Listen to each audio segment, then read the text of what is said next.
boys and girls. So we've been reading Cinderella stories in class for quite a while now. Okay, and we've been talking about the different elements that we see in a Cinderella story in versions all over the world. And we've talked about how it doesn't matter what culture or what country the Cinderella story is from, they all contain the same type of elements. Okay, and we've learned some exciting chants and hand motions that go along with all of our elements. So we're going to start today by practicing those chants and those hand motions. So do you think you're ready to teach those motions? Yes. Yes? Okay, so ready? Teach. Teach. Heroine. Heroine, heroine, the one who saved the day. Villain. Villain, villain, wahaha, the villain. Setting. Setting, setting, where the story happens. Problem. Problem, problem, uh-oh, it's broken. Solution. Solution, solution, aha, fix it. Very good. Event. Event, event, you're invited. Good. Royal. Royal, royal, the one who wins the crown. Magic. Magic, magic, poof. Shoe. Shoe, shoe, uh-oh, I lost it. Moral. Moral, moral, the lesson in the story. Excellent job, boys and girls. I'm very impressed. So we've talked about all of these elements and how you can find these elements in Cinderella stories around the world. Okay, today we're going to be reading a story called The Golden Sandal. And this is a Middle Eastern Cinderella. And even though it's from a different country, we'll still be able to find all of these elements in this story, just like we have with our story from China, with our story from Mexico, with our traditional version.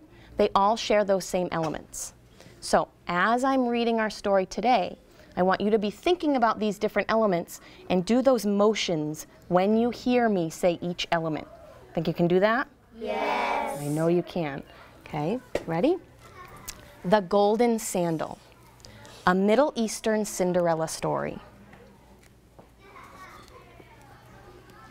There once lived a fisherman whose wife had drowned, leaving him with a small daughter named Maha. Nearby lived a widow with her own young daughter. Every day she went to the fisherman's house to care for Maha, and every day she said, "You poor motherless child, I love you like my own." Good, I see some people doing this already. Why are we doing this? Amy? Because the fisherman's house is the setting. Excellent, because the fisherman's house is the setting, so that's where the story happens. Very good.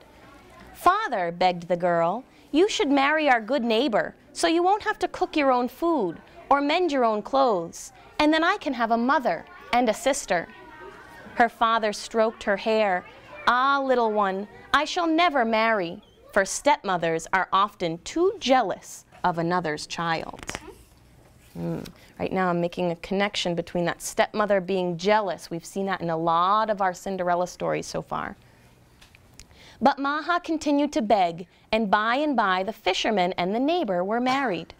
At first all went well, but as time passed, the woman saw how much the fisherman loved his daughter.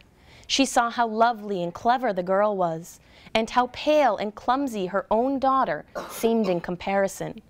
As the months went by, Maha was forced to do more and more of the work, and during the day when the fisherman was gone, her stepmother fed her nothing but a few dried dates. I see some of us doing this. Esmeralda, I saw you start doing this. Why were you doing this? Because the mother's being mean, only giving her a little food and making her work a lot. Very good. The stepmother's being mean, only giving her a little food and making her work a lot. So what is she?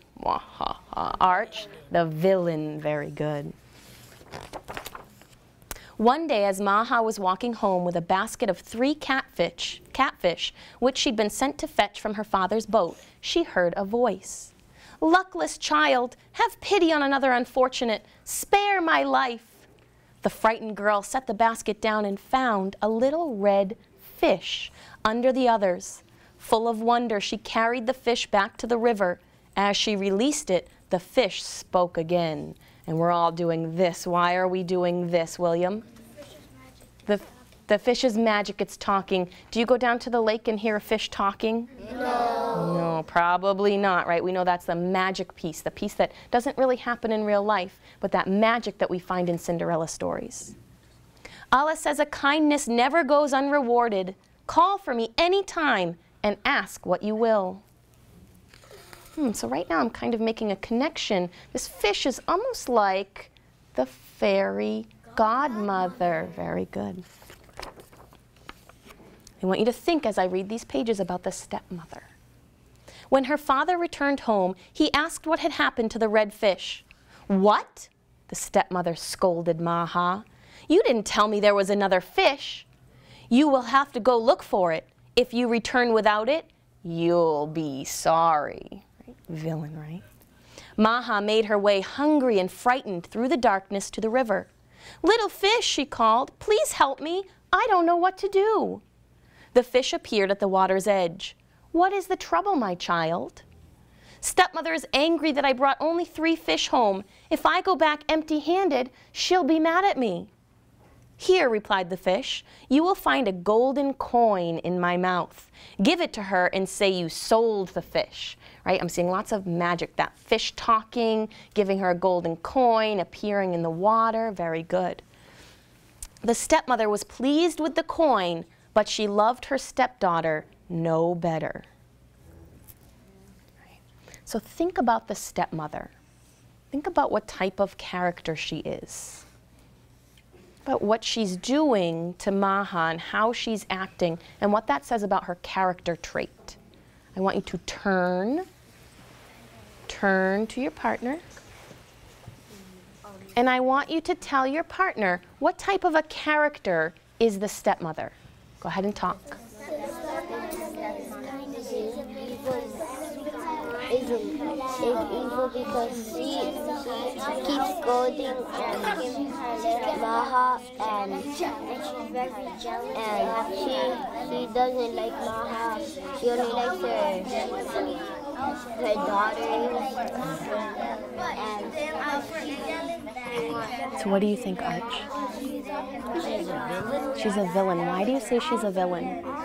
Because she gives food to her daughter a little bit. She only gives her daughter a little bit of food. Very good. Is she a very nice character? No. No. Very good.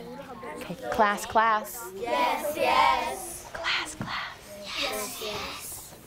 Very good, boys and girls. Okay, so I heard a few discussions up front, and I heard Isaiah and Natalia talking, and I heard Arch and Natalie talking, and they were both kind of saying the same thing. Isaiah, can you share what type of character is the stepmother? The stepmother is evil because she's scolding Maha. Very good. So I like that he's called her evil, right? We talk about villains being evil. And he gave an example. He said that she's scolding Maha. She's yelling at her and talking sternly to her. Very good. So that shows what type of a character she is. The years went by and both girls grew into young women. Maha worked from sunup to sunset, but each day increased her beauty inside and out. Her stepsister, on the other hand, grew selfish and mean, and many a time added to Maha's woes. So I'm seeing people do this as I start to describe on this page. Why are we doing this? Who can raise their hand and tell me? Michael? Yes, Maha. She's the heroine. She's the heroine. Who can tell me why Maha is the heroine? How do we know she's the heroine? Natalie? Because she's kind, and she doesn't care what her sisters say. She just, Yeah, very good. She's kind. She doesn't care what other people are saying about her. It says right in the text that she works from sunup to sunset, but each day increased her beauty inside and out. So not only is she beautiful on the outside, but she's also beautiful on the inside. So she's a kind person. So that's how we know that she's our heroine. What about her stepsister? What about her stepsister? Mwahaha. Very good. When things were too hard, the poor girl would go to the river and call for the fish, who always helped her in one way or another. So we've talked about what type of character the stepmother was. She's a villain, she's evil. And what type of character Maha is. She's the heroine, right? She's kind, she's always nice even though things are hard. One day, the daughter of the master merchant was to be married. All the women in the town gathered before the wedding to sing and celebrate and watch the bride's arms and feet be painted with red henna stain. So right now, boys and girls, I'm seeing a couple different motions. I'm seeing some of you do this, and I'm seeing some of you do this. So someone who's doing this motion, tell me why. Why are some of us doing this? Emleth? Because they're getting invited. Very good. They're being invited to this special party. The others of you were doing this. Why are some of you doing this? Gianna? Because the master merchant is a prince. Yeah, because the master merchant is like the prince, right? He's like the royal character. He's very important in the town. Very good. So far we have our heroine, we have our villain, we have our setting, we have our event, we have our royal, and we have our magic. Wow, already all of those elements, and I haven't even finished the story yet. So let's keep reading. This was a time of great excitement among the unmarried girls, for it was at the women's celebration that they were seen by the mothers of young men. Whom would they choose to be brides for their sons? The stepmother scrubbed her daughter and dressed her in their finest. Maha was left at home to carry the heavy water jugs and sweep the floor. As soon as the others were gone, Maha ran to the river. So I see some of us doing this for the problem. I want you to turn, and with your partner, I want you to talk about what is the problem. The problem is that Mama has a party and she always has to stay at home doing work, and she never, and her stepmother never lets her do something good, and the problem is that Mama can't go to the ball. Good. Do you agree with Esmeralda? So tell me in your own words, what is the problem? What does Maha want to do?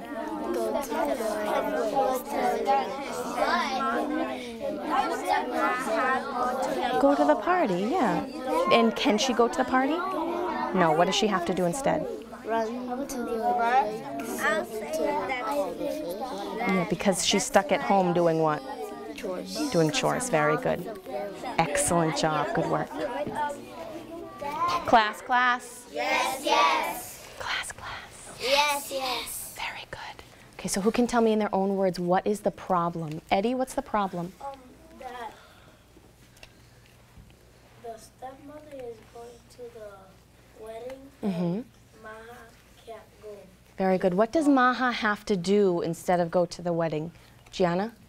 She has to clean the house. Just to clean the house and do chores. Very good. So there's our problem. Already another element from our Cinderella stories. Very good. Little fish, please tell me what to do. Will I be a slave to my stepmother forever? The fish appeared at the river's edge. What is it you wish, my child? I wish to join the other girls at the bride's henna. I long to sing and laugh and see all the fine clothes and jewelry. You shall go, replied the fish, but you won't sit near the door with the other fishermen's daughters. You shall sit on the cushions in the middle of the hall near the bride herself. Just be sure to leave the celebration before your stepmother. On the grass of the riverbank there appeared a silken gown, a pearl comb, and a pair of golden sandals. Maha washed herself, dressed in the gown and sandals, and tucked the comb into her hair. So I see a few things happening out here right now. I see some magic, and I see a solution. Okay, so hands up, hands in your lap. Who can tell me what's the magic?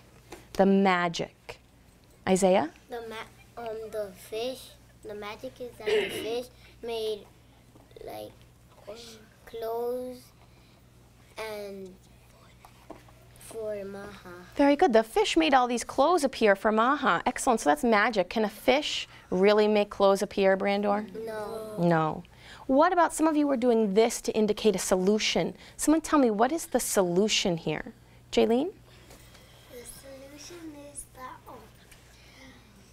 the sisters didn't want her to go, so she ran to the fish, and the fish helped her. Very good. So the solution there is that the fish helps her, and I see some people agreeing as well. What character does the fish remind you of in some of the other stories we've read? Amy? It reminds me of the fairy And the snake. Very good. So the fairy godmother in the traditional Cinderella, and then the snake, remember we read Mufaro's beautiful daughter? And the snake was like that same type of character. Very good. Arch? In the Chinese version, very good. So we also read Ye Shen, and there was similar magic and elements in Ye Shen as well. Excellent job. Like the fish. Very good. When she entered the merchant's house, the woman made a place for her next to the bride. They did not know who she was, but they could see she must be from an important family. Her stepmother and stepsister whispered to each other that she looked very much like Maha, then giggled to think of her with such fine clothes. Maha had such a good time that she forgot to keep a close watch on her stepmother. When the woman stood up to leave, Maha rushed out another door and ran for home. But as she hurried over a footbridge, she tripped, and one of her golden sandals dropped into the water below.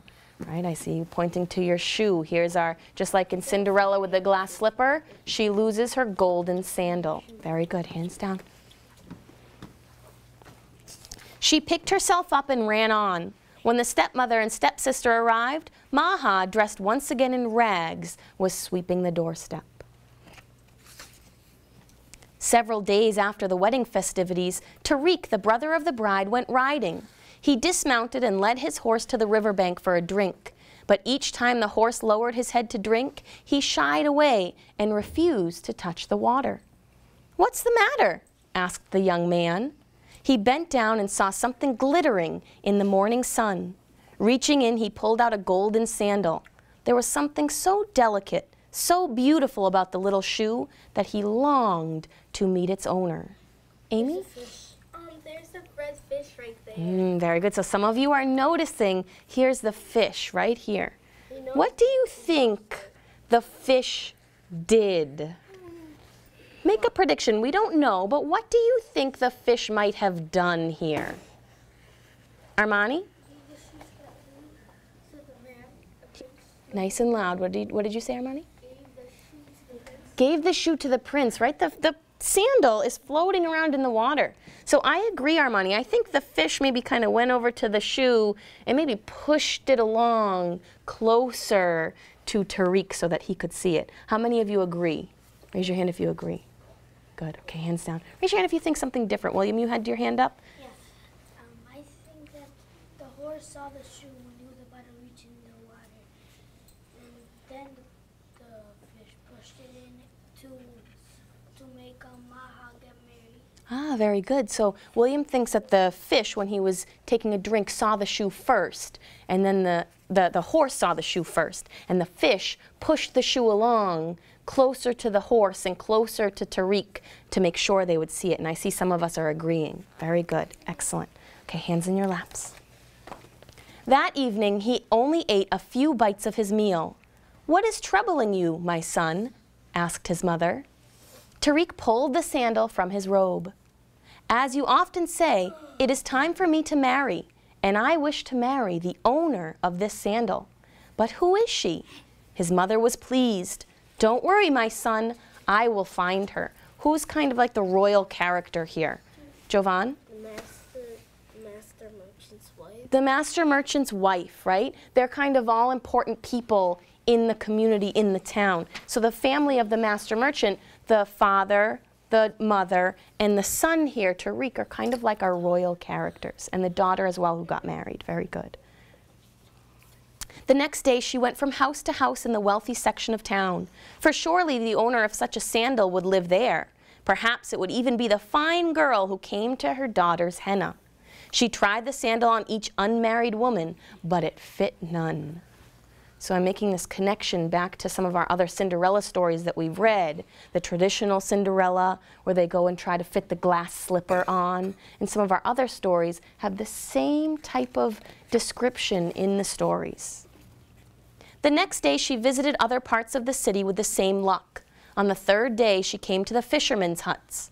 When Maha's stepmother saw the merchant's wife approaching, she shoved Maha into the bread oven in the yard and covered the opening with a large rock. That's pretty villainous, right? To push somebody into a bread oven and then lock them in there. Poor Maha. This is where they baked the bread. So they put the bread in there, and that's where it baked. And so they pushed Maha in there so that they couldn't find her, so that she wouldn't have the opportunity to put her foot into that sandal. Despite all efforts, however, her own daughter's foot would not fit into the little sandal. Tariq's mother was about to leave when the rooster flew to the top of the oven and began crowing with all his might. Kikiko, Kikiko, the one you seek is hidden below. A talking rooster? That's pretty magical. Arch? I think that's one of the friends of the fish. Oh, maybe the rooster and the fish are friends. They're magic, they want to help Maha. Maybe that's a good prediction. Tariq's mother ordered her servant to open the oven. Maha crawled out, and her foot slipped easily into the sandal. When the merchant's wife saw the beauty and kindness in the girl's eyes, she knew she'd found a worthy bride for her son. Here, she said, handing a purse of gold to the stepmother, your stepdaughter is now betrothed to my eldest son. The wedding procession shall come for her in 2 days' time. So she's saying to the stepmother, here's some gold. Your daughter is now going to marry my son in 2 days. So they have 2 days to prepare for this wedding. Even now, the stepmother could not rejoice in her family's good fortune. So she's still upset. She's still saying, ugh, that Maha.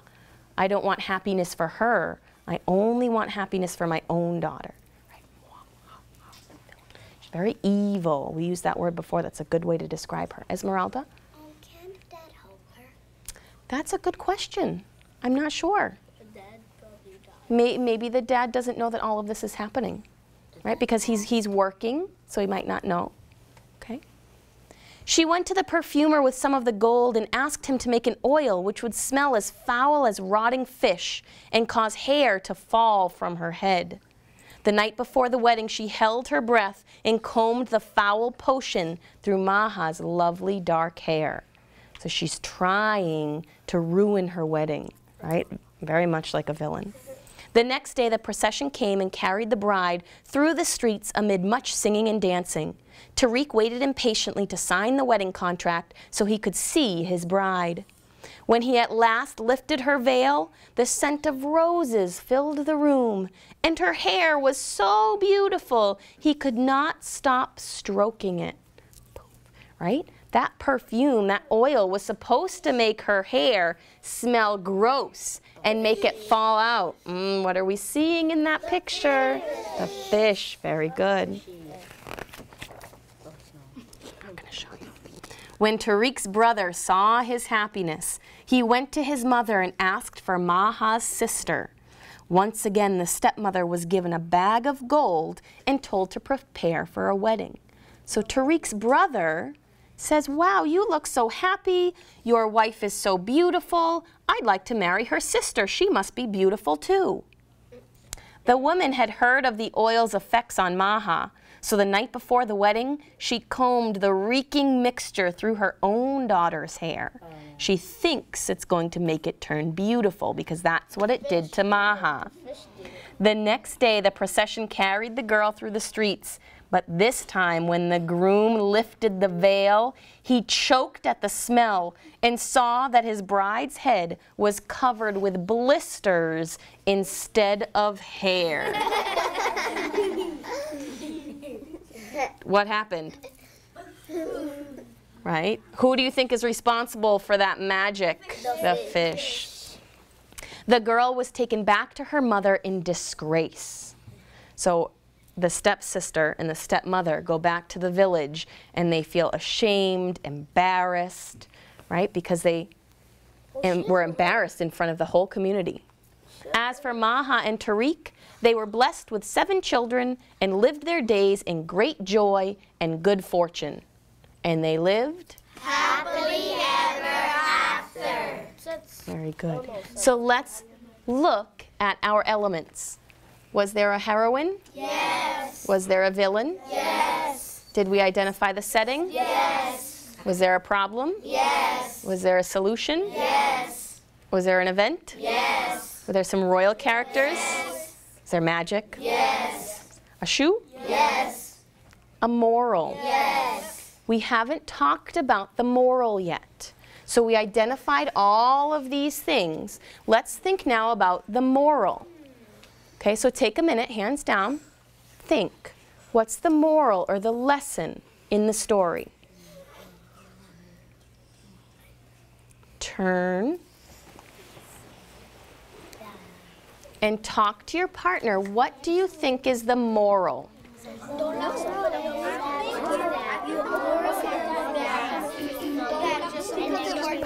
Excuse me, buddy. So what did you say the moral was, Amy? That sometimes it might work for someone, but it might work for someone else. Ah, so what works for one person might be different for another person. Very good, excellent. So Chris, you share your moral with Amy too, okay? What do you think? Do you agree with Amy, or do you think there's a different moral? You agree with Amy? Okay, good. William, what did you think the moral was? I thought it was don't let somebody who's gonna if you want something. Ah, okay, very good. And Catherine, what did you think the moral was? I think it's never ever think about like if you have never do things that you have to count to another person back. Very good, excellent job. Excuse me, guys. Jaylene, can I sneak through you, please? Thank you, Natalie. Class, class. Yes, yes. Class, class. Yes, yes. Okay, so I heard a few different morals, because remember we talked about how characters can learn more than one lesson throughout the story. So I want to hear some different morals. Amy, I heard you say one that was a really good moral. Can you share with the class what you thought the moral was? That just because something worked for someone else doesn't mean it will work for you. And what part of the story were you thinking about when you thought of that moral? Because when the stepmother put the gel in Maha's hair, it turned her hair beautiful and smelled great. But when she put it in her own daughter's hair, it smelled awful. Very good. Excellent job. So that's one moral we can think about when we read this story. What's another moral? Esmeralda? That if you're being mean to someone, you should not, because if you be mean to someone, the meanness will come back to you, and you never know what can happen. Very good. So not to be mean to other people, because if you're mean to someone, that meanness and those actions can come back to be mean to you. Very good. And what characters were you thinking about when you thought about that? I was thinking about Maha and the stepmother. Very good. And what does Maha learn? What does she learn? If she's nice and kind, what happens to those types of characters? Jaylene? That if she be nice and kind, then more niceness comes back to her because she's really kind. She helps people. And then the fish came along because they're going to help her. Very good. So if you are nice and kind, more niceness and more kindness, boys, will come back to you. Okay? So excellent job, boys and girls. So there we have it, our last element that we talked about. We found all of our elements within today's version of Cinderella. So what we're going to do is when you go back to your seats, on your desks, you have a copy, okay, to share with your partner of this story. And you also have your Cinderella story organizer. We've talked about all the elements. Now you're going to go in the story and find them and record each element into your organizer. Okay? As you're doing that, I'm going to come around and conference with each of you and talk about the different elements and how you go about finding them. Okay? Thumbs up if we understand our job. Yes? Okay. Good job. Once you finish working with your team, you will then move into your independent reading. And today in your independent reading, I'm going to give you a sticky note so you can identify a character and their character trait. Remember we talked in Cinderella about the heroine and the villain and what type of people they are? Yeah. That's what you'll work on in independent reading.